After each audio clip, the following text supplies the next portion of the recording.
Olá pessoal, tudo bem? Então hoje eu vim aqui compartilhar com vocês um caso interessante que eu tive há algum tempo relacionado a neoplasias mucinosas do apêndice e lesões associadas a ela.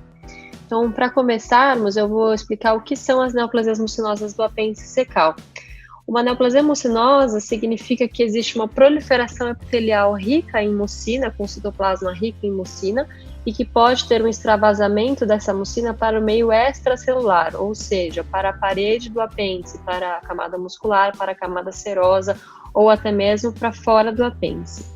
Essas lesões, elas caracterizam-se normalmente por crescimento expansivo, ou seja, aquele crescimento que a gente chama de pushing borders, que ele empurra a parede do apêndice de maneira a comprimir e diminuir a espessura dessa parede, e não tem um caráter infiltrativo. As bordas não são infiltrativas, irregulares e destrutivas, como é, por exemplo, um adenocarcinoma.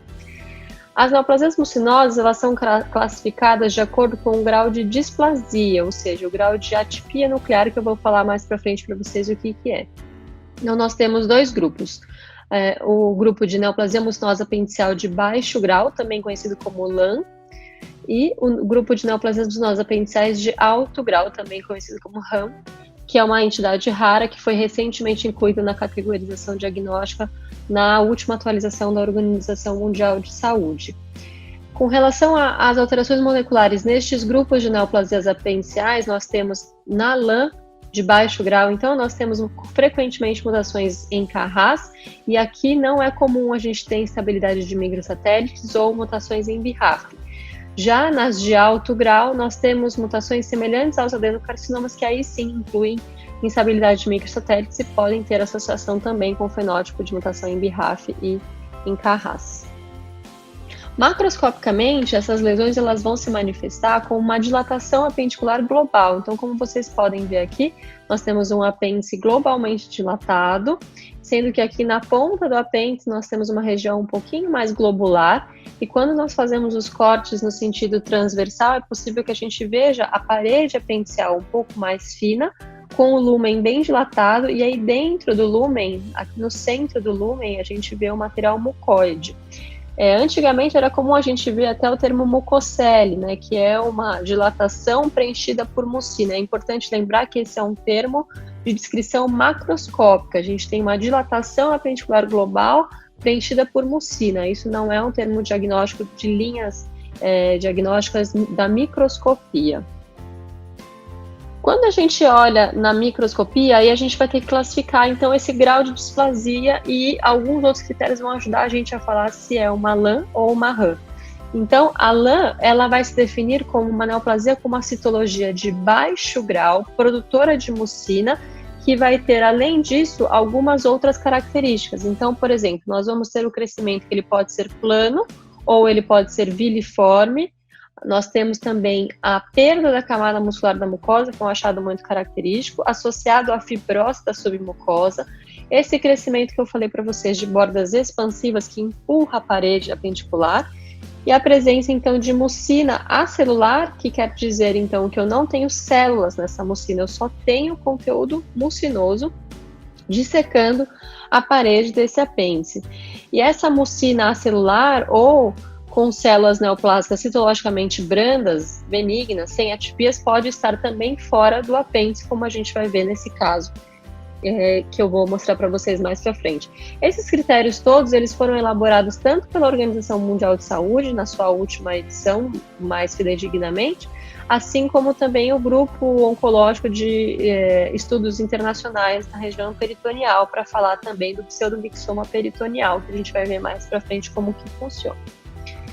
Já a neoplasia mucinosa apendicular de alto grau, a RAM, a gente vai ter então uma citologia de alto grau, com atipias de alto grau, associado à produção de mucina, mas que vai estar confinada ao apêndice e não tem invasão, ou seja, não invade a parede apendicial. É uma entidade extremamente rara, que foi descrita e incluída na classificação da Organização Mundial de Saúde. E essa avaliação, ela deve ser muito minuciosa, porque uma vez que a gente encontra este tipo de lesão no apêndice, a gente vai ter que seriar esse apêndice, incluir ele na sua totalidade, para excluir que de fato não tenha invasão, porque se eu achar invasão, essa classificação ela já vai ser alterada para um adenocarcinoma. Então, Toda vez que eu acho uma área pequena de displasia de alto grau, produtora de mucina que está confinada ao apêndice, eu tenho que seguir na macroscopia todo o apêndice para que a gente não tenha nenhum problema, não coma bola no diagnóstico de um adenocarcinoma. Aqui também a gente vai ter uma fibrose de submucosa e as bordas também vão ser expansivas, mas lembrando que é um diagnóstico raro que a gente tem que prestar bastante atenção. Como que a gente classifica, então, essa displasia de alto e de baixo grau, né? Então, aqui nessa foto, a gente está vendo uma displasia de baixo grau. A gente consegue ver, então, esse padrão viliforme, que é essa ondulação que a gente tem aqui, ó, aparecendo, é como se fossem os dedos de uma luva, e a gente vai ter o núcleo orientado basalmente, aqui na camada basal, sendo que o cap de mucina, ou seja, a capa de mucina, vai estar na porção apical dessa célula, em direção à luz do apêndice, e esses núcleos, eles vão ter uma atipia leve, quer dizer que esses núcleos têm uma atipia muito semelhante a uma displasia de baixo grau de adenomas de cólon. Então, a gente vai ter um núcleo charutóide, um núcleo alongado. Esses núcleos, eles têm pouca estratificação nuclear, mas ainda existe, e a mucina vai estar acelular na parede, nestes casos de neoplasia mucinosa de baixo grau. E aqui vocês reparem que eu vejo muita célula caliciforme ainda, tá? Isso é um critério que a gente usa também para falar de displasia de baixo grau. Enquanto que na neoplasia mucinosa de alto grau, a gente vai ter uma diminuição do número de células caliciformes, nós vamos ver mais atipia, uma estratificação nuclear mais exuberante, mais bagunçada, os núcleos com nucléolos por vezes evidentes, cromatina mais irregular, figuras de mitose em diversos níveis desse epitélio, corpos apoptóticos também e restos celulares. Então a gente vê até na glândula, no centro da glândula, no centro do apêndice, a gente pode ver neutrófilos e restos celulares dentro dessas criptas, e aí a gente vai ter uma maior complexidade arquitetural. Eu não vou ter só um padrão viliforme, simples, uma estratificação regular, a gente vai ter núcleos em várias camadas, né, desse epitélio, com formações que não são tão regulares e que chamam a atenção quando a gente olha um apêndice normal.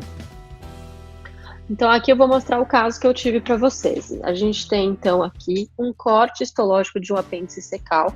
Nós temos então aqui a parede apendicial e o centro dessa lesão, onde a gente tem o lúmen do apêndice, ele está repleto por mucina. A mucina é esse material mais arroxeado, mais clarinho, que a gente vê aqui, e ele está presente em abundância, tanto aqui dentro da luz do apêndice, como aqui também na região subserosa. E aí a gente tem que prestar atenção como que é o epitélio dessa lesão, para classificar então a displasia entre alto e baixo grau. Então, chegando mais perto, a gente vai ver algumas características. Então, a gente vê que o epitélio ele tem uma certa ondulação, os núcleos, que são os mais roxinhos, eles estão orientados no polo basal da célula, e a gente tem bastante célula caliciforme, e não chama tanta atenção quando a gente olha mais de pertinho, a gente tem uma estratificação, eu tenho núcleos que são charutóides, que lembram um cigarro, são mais alongados, as células caliciformes aqui em cima, então não temos mitose, não temos atipias nucleares exuberantes, e aqui a gente consegue ver também uma outra característica importante, que é a gente ter a perda daquela lâmina própria, a gente não vê aqui lâmina própria, a gente tem uma fibrose da submucosa, que é muito característico nesses casos. Em outras áreas do apêndice, a gente via aquele mesmo padrão, né, o padrão viliforme que vocês estão observando aqui em cima, e aí na parede apendicial a gente tinha lagos de mucina dissecando essa camada muscular própria. Aqui já temos o tecido adiposo da camada subserosa, e essa mucina ela tem que ser acelular aqui neste caso, a gente não vê células, então isso classifica como uma mucina acelular, e a gente tinha aqui tanto na camada muscular própria, como aqui neste caso a gente tem na camada serosa, tá? Então a gente tem lagos de mucina dissecando a parede. Então nesse contexto a gente classificou como uma neoplasia mucinosa apendicial de baixo grau, e aí a gente vai falar um pouquinho agora sobre o que é o pseudomixoma peritoneal. O pseudomixoma peritoneal de baixo grau, ele é classificado assim quando a gente tem uma histologia de baixo grau, ou seja, sem grandes atipias, baixa celularidade, células isoladas em pequenos agrupamentos, mas muito, muito difíceis de serem encontradas. E eu não posso ter nesse contexto nem desmoplasia, que é uma fibrose de caráter um pouco mais destrutivo, neoplásico, nem células em anel de Syneti e muito menos uma histologia de alto grau, tá? Então, pseudomixoma peritoneal de baixo grau, a gente tem que ter esses critérios aqui para a gente chamar desta forma. Nesse contexto deste caso, então, o que a gente viu? Isso aqui é uma representação do peritônio, então a gente tem bastante tecido adiposo peritoneal. Em algumas áreas a gente tinha fibrose, e no meio dessa região fibrótica a gente tinha aqui, ó, os lagos de mucina, aquele mesmo material basofílico bem clarinho, lilás bem clarinho que a gente estava vendo lá na luz do apêndice, na parede apendicial. E quando a gente chegava mais pertinho, a gente tem aqui a mucina e tem também esses agrupamentos de células, que são células sem displasia, células regulares, com núcleos regulares, formando esses agrupamentos pequenos e sem chamar a atenção no sentido de atipia exuberante e mitoses. Então, aqui a gente classifica como um pseudomixoma peritoneal de baixo grau. E um outro achado que a gente tinha nesse caso é que bilateralmente, em ambos os ovários, a gente tinha a formação de lesões císticas uniloculadas na macroscopia e que a microscopia se manifestavam dessa forma. Nós tínhamos, então, o cisto revestido por esse epitélio mucinoso, que a gente está vendo aqui desse lado, e na parede do ovário a gente também tinha lagos de mucina acelular, como a gente está vendo aqui. Quando a gente olha mais pertinho, então é aquele mesmo padrão que a gente via no apêndice. Então a gente tem uma certa ondulação epitelial, nós temos os núcleos mais no polo basal da célula, não tão espichados como a gente via no apêndice, mas a gente tem aqui, sem dúvida nenhuma, uma diferenciação mucinosa. E quando a gente está dentro do ovário, se a gente não tivesse todo esse contexto, né, de neoplasia mucinosa apendicial de baixo grau, a gente tem que pensar nesse sentido em neoplasias mucinosas ovarianas, como um cistadenoma mucinoso ou um tumor mucinoso borderline, dependendo da complexidade arquitetural e da questão da proliferação epitelial. Então aqui, claro que a gente estava num contexto mais facilitado, que a gente sabia que existia um tumor do apêndice e que isso em ambos os ovários podia representar uma infiltração secundária. Mas é importante lembrar que isso acaba sendo uma armadilha. Se a gente tivesse só o ovário, só o cisto do ovário, e o apêndice não tivesse tão globalmente dilatado e tão evidente a ponto de ser retirado. E então eu vou entrar agora no diagnóstico diferencial que a gente tem que fazer entre neoplasias mucinosas apendiciais acometendo o ovário secundariamente ou neoplasias mucinosas primárias do ovário. Aqui só para mostrar para vocês, então, o ovário direito. Então, a gente tinha o mesmo padrão, um cisto revestido por esse mesmo padrão epitelial, epitélio viliforme, com células caliciformes e núcleos sem atipias. Muitas vezes o epitélio plano ou ele mais ondulado. E a gente tinha também na parede desse ovário lagos de mucina acelular.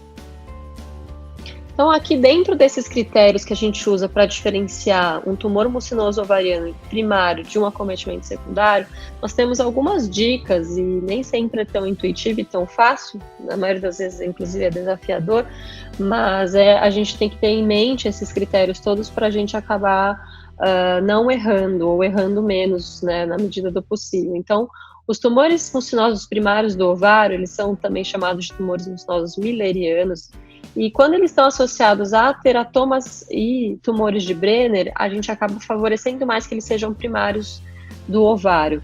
Usualmente, esses tumores primários ovarianos, eles são unilaterais, têm um tamanho maior, crescem também de forma expansiva e costumam poder apresentar a presença de nódulos murais anaplásicos. Quando a gente tem um cistoadenoma, nós vamos, então, falar de alguma lesão com citologia mais branda.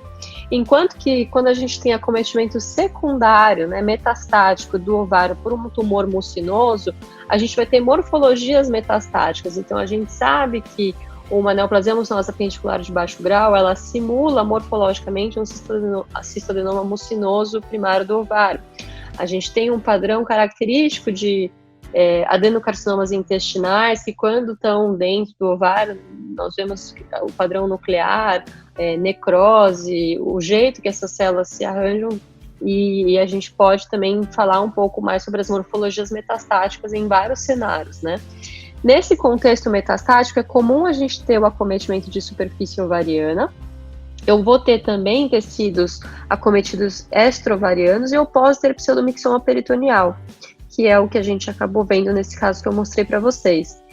Nas metástases, a gente costuma ter o acometimento ovariano bilateral, não são cistos tão grandes, o crescimento ele pode ser infiltrativo, dependendo de qual entidade que a gente está falando, que está acometendo o ovário secundariamente, e macroscopicamente a gente pode ter a formação de múltiplos nódulos ou de uma massa sólida, e se a gente está num contexto de um adenocarcinoma infiltrativo e metastático, a gente pode também encontrar invasão linfovascular dentro da parede do parênquima ovariano.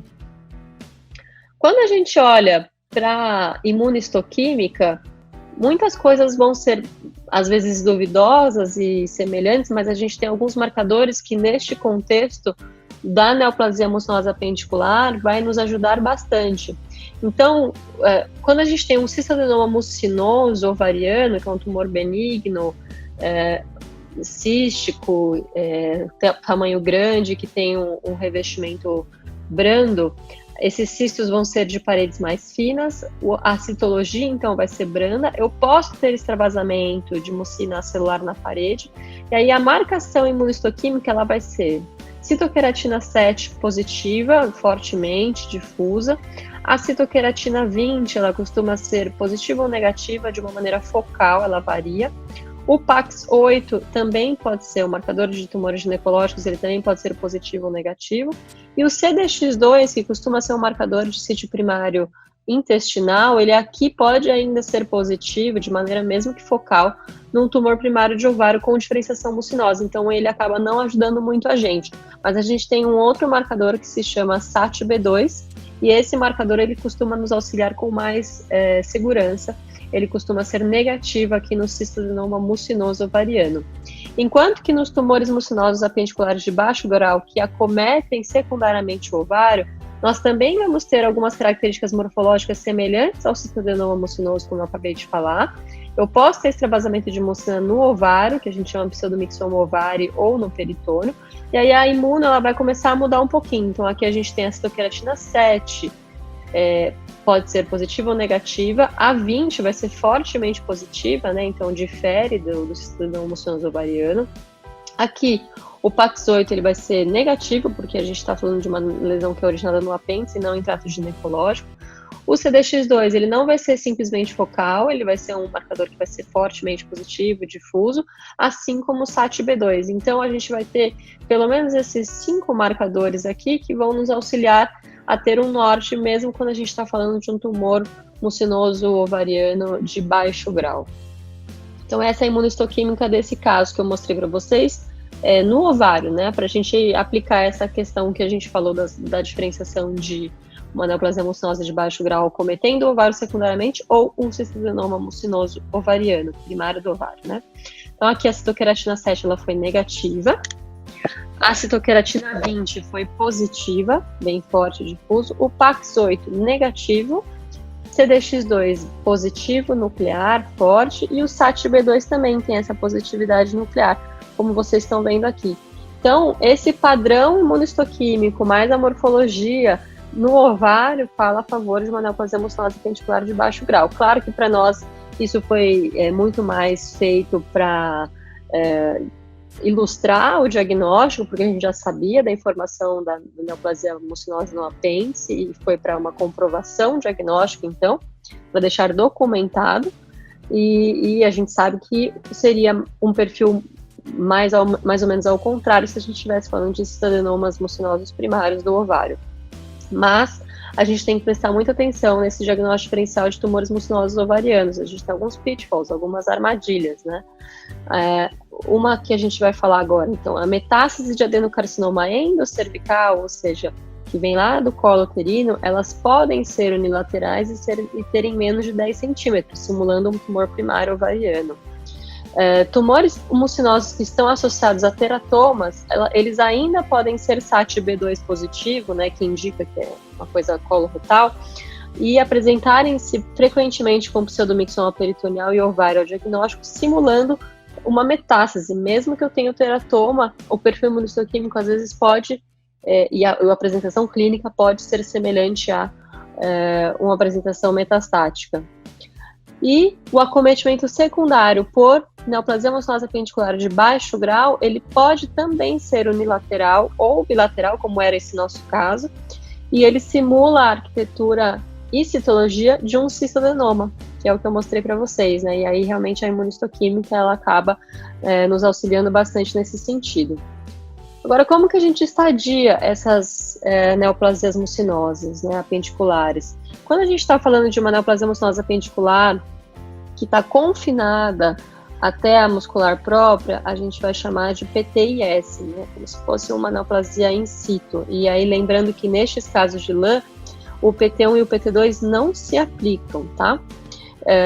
E quando a gente tem mucina celular ou epitélio mucinoso que se estende até a subserosa ou a serosa, nós temos que classificar como T3 se for até a subserosa e T4A se for até a serosa, respectivamente, né? Como a gente acabou de falar aqui.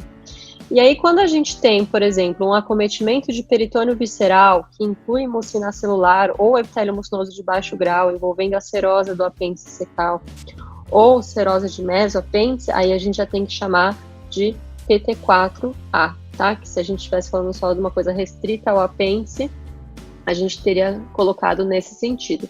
Mas a gente tem que lembrar que a gente tem algumas outras coisas que aconteceram nesse caso. A gente não tinha acesso a linfonodos, então a gente vai deixar um PNX, porque eles não puderam ser acessados. E com relação ao M do estadiamento TNM, a JCC, nós temos aqui a presença de metástases para sítios que não sejam peritônio, e aí aqui a gente tinha os ovários bilateralmente, né? Então, lembrando que não era uma extensão por contiguidade que eu possa chamar, ó, estruturas adjacentes que eu possa chamar de PT4B. Aqui a gente está falando de uma metástase que foi enviada para os ovários bilateralmente, que não foi por contiguidade, aí a gente vai classificar isso como PM1C neste caso, tá? Se a gente não tivesse acometimento ovariano, aí a gente pode pensar, então, e só tivesse o pseudomixoma peritoneal de baixo grau, aí a gente vai entrar nessa outra categoria aqui no M, né? Então, mucina celular intraperitoneal, sem células identificáveis, ou só metástases intraperitoneal, incluindo depósitos mucinosos peritoneais que tenham células mucinosas, que no nosso caso tinha, né, células tumorais de baixo grau. Então, se eu não tivesse acometimento ovariano, seria PM1B, mas aqui, como eu tinha acometimento ovariano, PM1C. Então, esse é um caso bem ilustrativo de neoplasias mucinosas apendiculares de baixo grau, que apesar de a gente ter essa nomenclatura de baixo grau, a presença de mucina fora do apêndice, ela acaba falando muito mais sobre o potencial de recorrência dessa doença do que um critério de malignidade, né? Então, é um caso bem ilustrativo dessa entidade e foi interessante compartilhar com vocês para que vocês tenham conhecimento disso também e saibam interpretar corretamente um laudo quando receberem algo do tipo. Eu fico por aqui, não esqueça de curtir o vídeo e deixar o seu comentário, sua dúvida, eu fico feliz em responder. Se vocês quiserem também compartilhar e se inscrever no canal, isso vai me ajudar bastante. E qualquer dúvida estou à disposição. Muito obrigada.